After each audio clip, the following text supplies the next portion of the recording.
Saturdays. William Cabrera, here with my really good friend Drew Fritz, discussing preserving capital and increasing wealth through the ownership and exchange of income-producing properties. Lincoln Commercial Group. Drew, welcome to the show, man. Thank you for being here. So happy to be here. I appreciate you being here, Happy to see you man. and your team. It's amazing. Thank you. Why don't you tell the team a little bit about you and how we met? Oh, gosh. I mean, I think I was just telling them it's been 16, 17 years. Close. Yeah, something like that. Met in college, my second year. And the funny thing that when I met Will, the thing I saw with him, which brought me back home to all of the friends that I grew up with, was just a similarity in personality, but also an ambition towards bettering yourself in business and just wanting to go further and further and further and not stay the course. You know, we kind of grew up very similar ways, came from a decent home, didn't have that much money, and we're always ambitious to want to better ourselves. And I saw that with you and just saw nothing but a big brother, a mentor, and kind of like latched onto you by the leg by that point.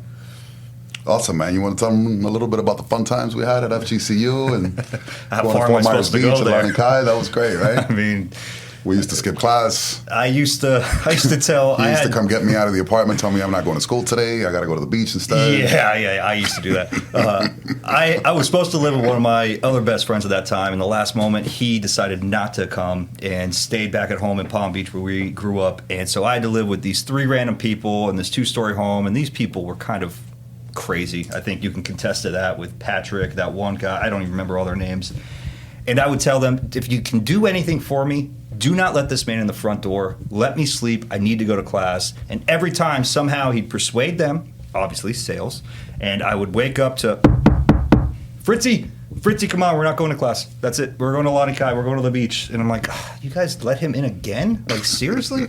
And it was a constant thing. And the funny thing is, of course, I graduated college. And the one class I failed, and I sell technology for the largest private technology company in the world today, was the Word document class.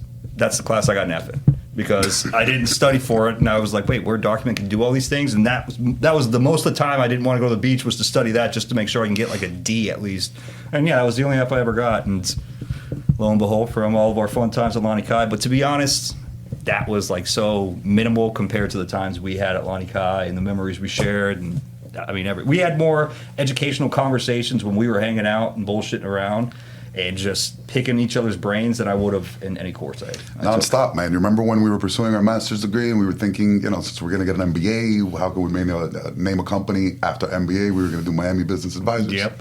That never happened. Yep, it never happened, but it's, But that was nice. It's a lot of the times we spent when we'd go out to lunch, it would literally be us talking about that, or you would be on sales calls, especially after I was recovering from my injury, and I'd be hearing you speak to these clients that you were selling or post-sale or it's going through their implementation and just picking up on all these different things you would say that was just allowing me to learn all these things, which has gotten me to the position I'm at today. We still do that today.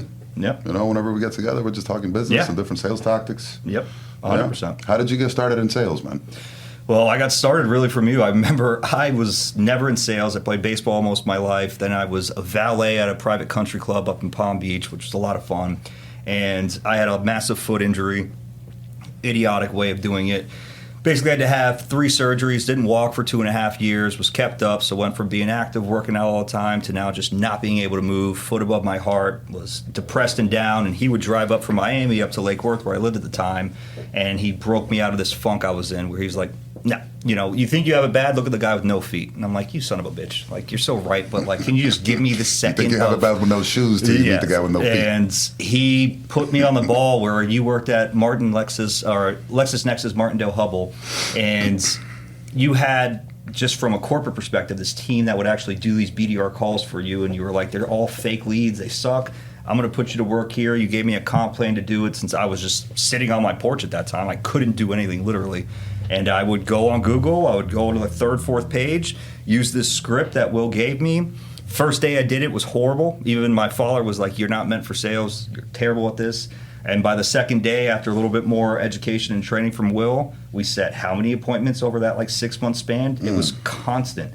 I was going to meetings with you in crutches and awkward suits because I had no money, so I was going to Goodwill with a suit color like you think you had it bad with making fun. The way this guy would make it, like you can't come to these meetings and bristle with these his suits. buttons had anchors on them. Yes, like because I was looking for the cheapest coat I could possibly find, mixed match pants. It was looking back at it now, where I have all these beautiful suits. I'm like, oh my We were in the God. conference room waiting for the attorneys to walk in. I'm like, man, I think you should have just stayed in the car.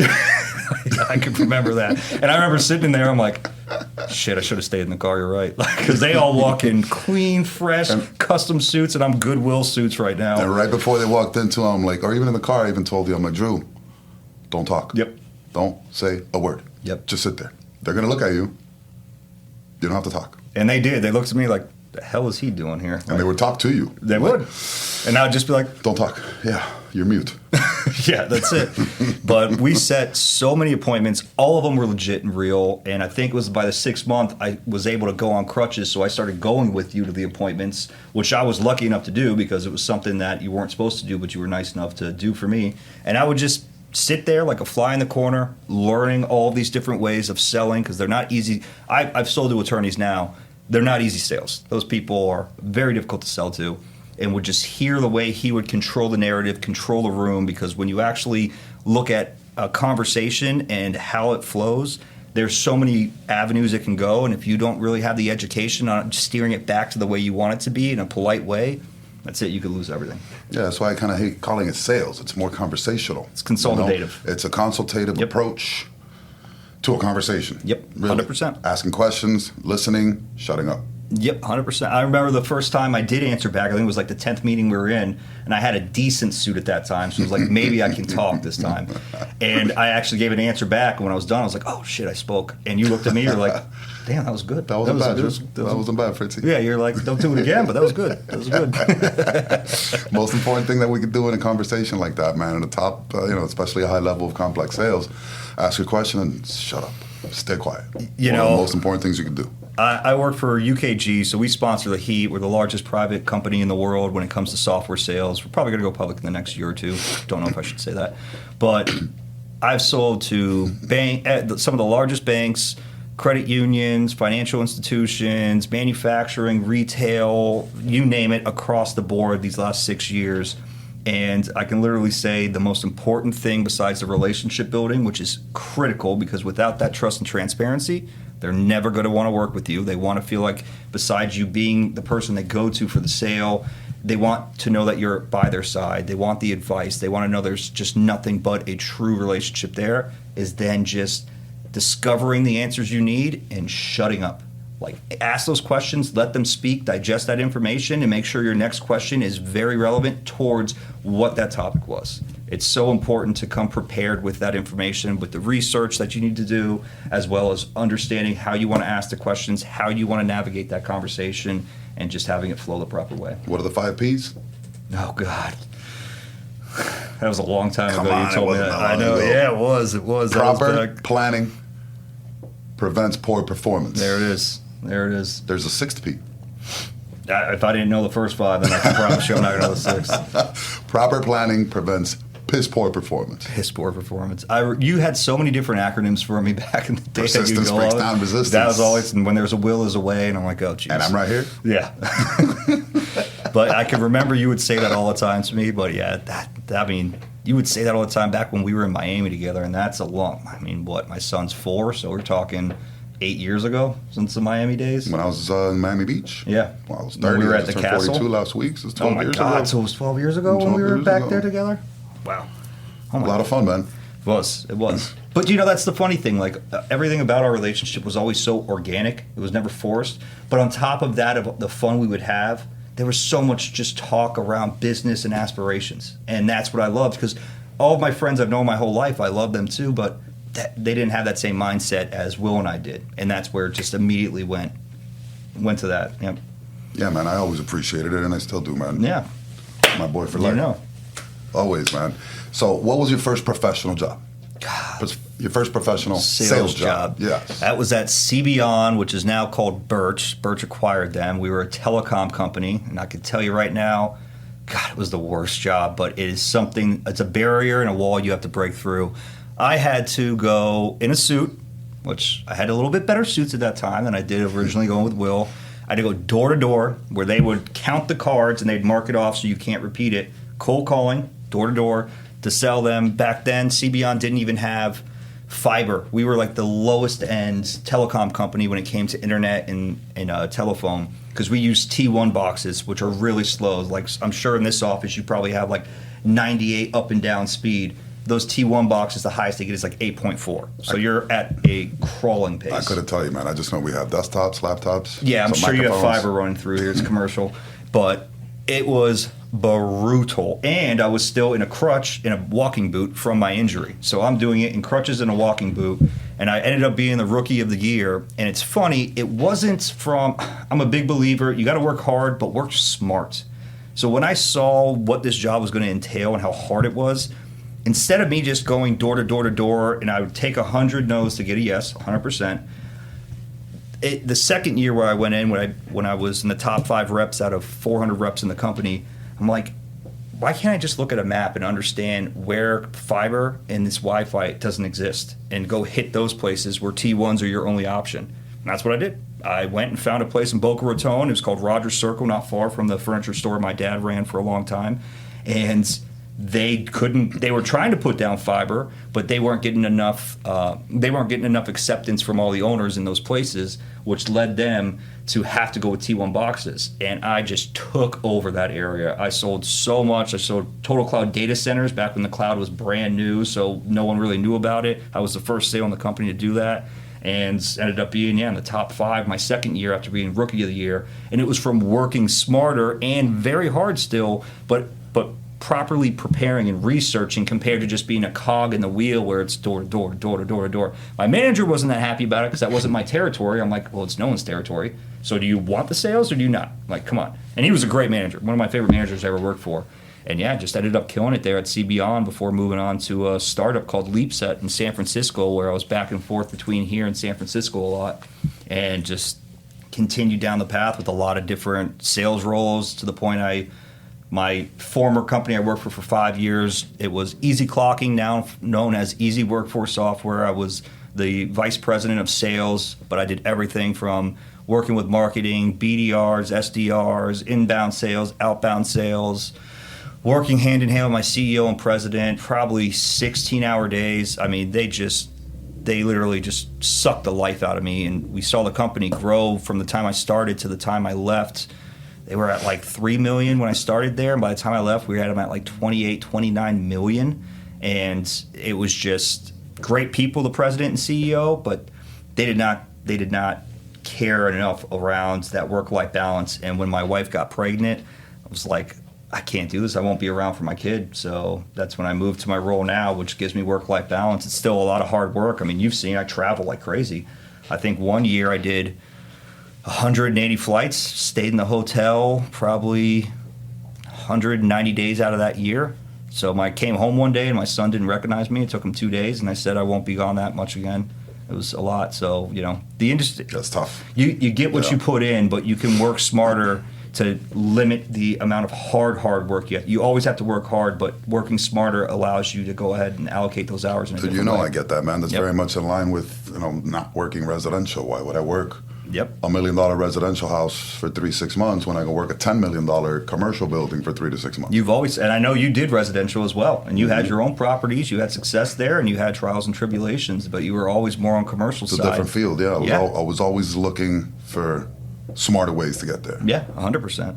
And it's worked out better. And everything you tell me towards the commercial side instead of the residential side, I think, look, during the COVID part and a little bit after, Florida, the residential piece had that massive spike where if you were in it, you didn't even have to be a good real estate agent. The houses were just flipping. That wasn't selling. That was literally just demand. So yeah, there was a lot of fraud going on in those days as well, from 2002 all the way through the crash in 2007, 2008. I would have reinstated my real estate license for that because I wouldn't have to do anything. It's just literally showing. There was people who couldn't afford one house, closing on 2 houses. Yeah, that's not selling, and that's not actually building a relationship for the future. We're going to build a client base that trusts you and comes to you. So nowadays, back to what it's supposed to be, you see that differential, and commercial real estate definitely has bigger opportunity. It was more predatorial back then, man. 100%. Especially with on the lending side. Yeah. It was very predatorial. Yeah.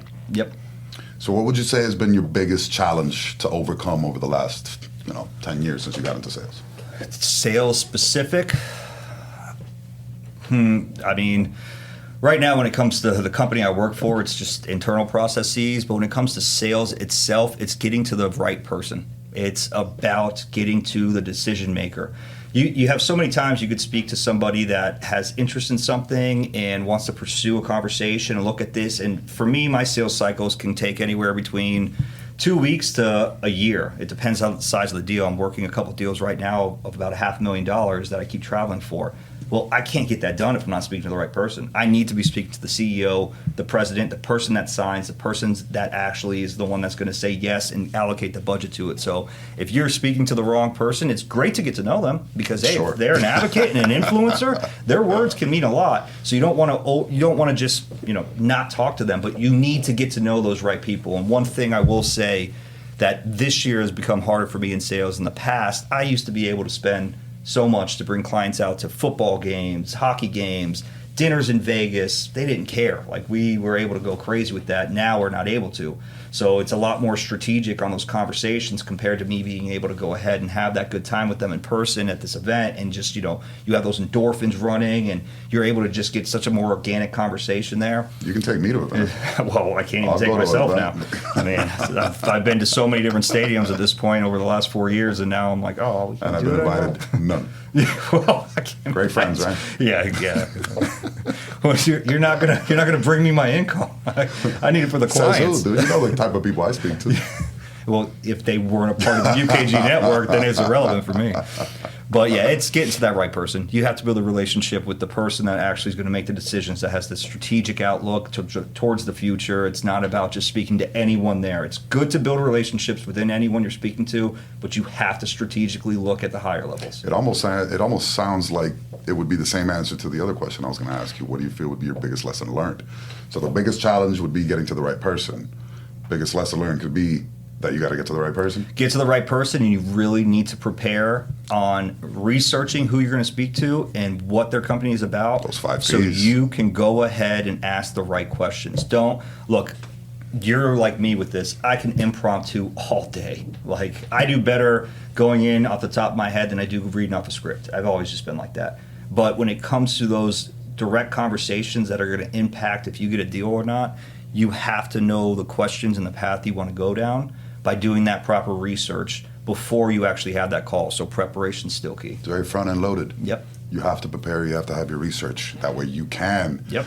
smoothly and fluidly go off the top of your head. Because you know what you're talking about now. It's 2024. You got the internet. You can get everything you want. Right, it's not like back in the day where you had to go to the library and actually look through everything like this, and it would actually you'd take 48 hours there just to see something, an article from 3 days ago. Oh, did you have a merger and acquisition? Oh, like, it's all so accessible. You can do it on your phone. Like, there's no excuse not to. It's just no excuse not to. There is none. There is none. What are you thinking is going to be your next step after technology sales? That's what you're in now, right? Yeah. I don't know, to be honest. I keep having a lot of them say you should get back into management since you were a VP at one point. Only reason I don't want to is because I don't want to have to be on a plane as much as I was 2 years ago, because my kids are 4 and my little one just turned 2, and I don't want to miss these years. But I don't know. I just don't know yet. I haven't thought that far in, even though I continue to have these feelings inside of me on, like, I need to start looking at that. I just haven't yet. So I'm not sure. You know what? You probably know where I'm going with it. I know exactly where you're going with it. You go with it every time I see you. Multi-tenant income-producing properties, boy. That's where you got to start putting your money into. Look, and start worrying about that producing cash flow for you. 100%. You're sleeping, snoring, dreaming, and it's making you money. Yeah, exactly. I mean, look, you got to have that passive income 100%. So even though your house currently doesn't have income that it's generating, yep, how can you relate that to preserving capital and increasing wealth? Well, I'm lucky enough to get my house right before you saw the market go crazy, so I have so much liquidity in that house. And by going crazy, you're referring to right after the pandemic? Yeah, where the cost, if someone wanted to buy my house now compared to what I bought it for, is absurd, and that's just the demand of what the market is. So you bought it for like $550? $550, and I think the comparable just sold for $925. Mm-hmm. And I just did impact doors on the front door. And how much money did you put down? Put $88. So closing costs and whatever, and some improvements. And then I put $80,000 cash to redo the whole house. You saw when it was gutted. $186,000. Yep. After all in all, put in $200,000. Let's call it. At most, So you preserved $200,000. Yep. And you've increased your wealth. Let's see, if you put down, you've increased your wealth, what, an additional 700,000? Yep. And I've put into a lot of REITs. Back in the day, Fundrise was something I put money into. That's done well. Well, but specifically on the ownership. On the ownership piece, side, the house preserving capital and amazing. increasing wealth through the ownership. Yep. And I've always been big, like you said. I look for specific style property. I remember when we were looking at houses, I would send you every house we looked at. And I was like, I want your opinion. And we got a beautiful gated community, very family oriented, beautiful house, pool in the backyard, right on the lake. The lake actually connects to the Everglades, so it's a big lake with all this fresh water coming in from the Everglades. So we have one of the larger properties. How were you able to get this deal? Because there were some other buyers that were into it, right? So how were you able to get this deal? I used after we spoke. So that's funny. I remember they had it on the market for one day, 24 hours. There was 8 people that went there. All of them came in way higher than they asked for. Most of them straight cash. They didn't even care about doing an inspection. I'm like, we're never going to win this. I had lost probably 10 houses at this point because I'm like, I can't do that. So I spoke to Will when we were driving to that house, and I had a horrible real estate agent. It's just horrible. I found the house myself instead of him finding it. Like, he didn't even do the negotiation. I did it. And so Will's like, ask these certain questions, like get to the bottom. I'm like, that's a good point. So I pull the real estate agent aside when I'm on the porch, and I was like, hey, so why are they selling? It's like, oh, they're building a brand new house in Parkland. It's new construction. I'm like, okay. So where are they going to live when they sell? They don't know yet. I'm like, okay, good to know. So are they motivated based on cash, or it's because they have to sell this now so they can put it down for the new construction? And actually, he's like, yeah, that's exactly right. So I went directly to the owner and left the real estate agent on the side. And I didn't realize she was the owner. I thought she was an assistant because she was working on her computer. Because we used to have a half wall at the front door that we knocked that down, like open space I'm all about. And so her name was Carrie, awesome lady. I'm like, hey, look, I'm not going to give you X amount over asking price, but I'll give you, I think it was like 30 grand more than what you're asking for, but I'll let you stay here at this property for 6 months to a year, however long it takes you for your house to get done. So you, your husband, your daughter, you don't have to look at Airbnbs or hotels and not know where to go. You don't have to deal with all the furniture move right now. You can stay here, just pay half the mortgage. And that's what got us the deal. But how did that come about? Didn't you sneak out of the house to call me and tell me what the answers were to the questions you were asking? Mm-hmm. Come on, man, give me some credit. Well, that's what I'm saying. The questions came from you. It came from you for me to get that done. And it's funny, we got to know the previous owners better, and they're like, we sold too soon to you. We should have held on. We could have got so much more money. I'm like, yeah, you could have. You probably could have. Yeah, exactly. That's the past now. And yeah, so we ended up getting the house. They stayed there for a while because then COVID was in high pitch, so you had supply issues, you had worker issues. So they were there for probably about a year, which was fine. We just had my firstborn. We were staying with my parents, so that way we weren't paying double rent and a mortgage. They paid half the mortgage. And when they left, we gutted that house because it was so old school, the interior, that we just gutted the whole thing from top to bottom, put in everything new from tile to our bathroom. And you still didn't listen to me when I told you to add 2 shower heads. Yep. And shower heads. To this day, Priscilla says I regret not doing that. I'm like, I told you to listen to Will. I was in the shower. I'm like, dude, you need to be able to wash your face and your ass at the same time. Well, not only that, but it's so big. We do have 2 shower heads in that sense. We should have had 2 separate shower heads with the way the bathroom is. 100%. And then you could have a rain shower right underneath, you know? So well, that's what we have, the rain shower. Plus body sprays, you know? We have the body spray and the rain shower. We just needed another set of that. You just needed to listen to your boy. I'm not going to lie. You're not wrong on that one, yeah. Yep. All right, so let's tell everybody about the importance, or how you feel about the importance of a mentorship. Oh, somebody who truly cares about your success. It's critical because I had you to do this, and I think every single job I got, and anytime I moved to another sales job, it was always because it was more money. It was a promotion. It's a better title. It was something like that. Every single time I called you. Every time. I would call or text you saying, thank you so much, and you're always like, I didn't do anything. You always had it in you. And I have mentored, when I was VP at Easy Workforce, I mentored so many younger kids that you saw the potential in and saw the eagerness in, and helped them, where I still hear from a lot of them today, where some of them have their own business, some of them are working in other positions that they're doing great with. It is so critical because, look, you could reading books is absolutely 100% important, but read the right books. Don't just go read Harry Potter. What is that going to do for your career? It's not going to do anything. reading books is very critical, but on the hand learning, when you can hear it firsthand, those conversations, because in the end, when you're new to sales, it's intimidating to get on the phone, especially from a cold call perspective. Whew, Danny will tell you all about it. I remember my first door I went to and knocked, and they opened it, and I was like, I'm good. Yeah.